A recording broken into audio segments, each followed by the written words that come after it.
माढा लोकसभेचे महायुतीचे उमेदवार खासदार रणजितसिंह नाईक निंबाळकर यांच्या प्रचारार्थ सांगोला तालुक्यात गावभेट दौरा सुरू आहे।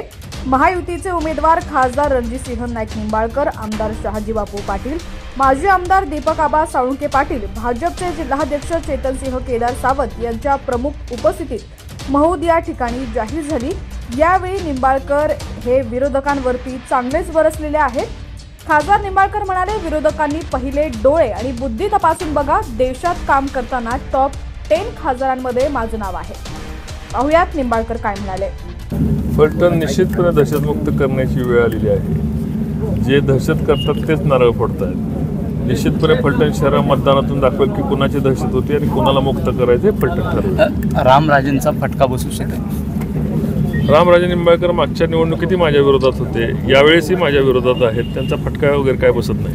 त्यांच्या मताचा फटका बसणार। 302चा गुन्हा दाखल करण्याची प्रक्रिया मला माहिती नाही त्यांनी काय केलं असेल तर ते आणि त्यांना त्यांचे उमेदवार हे त्यांना माहिती असेल, मला काय माहिती नाही। विरोधकांकडून असा प्रचार केला जातोय की निष्क्रिय खासदार आहेत, त्यांना याच्या वर्षी जागा दाखवा असा प्रचार केला जातो। विरोधकांना म्हणा डोळे आणि बुद्धी तपासून बघा, देशामध्ये काम करताना पहिल्या 10 खासदारांमध्ये या माढ्याच्या खासदाराचं नाव येतं।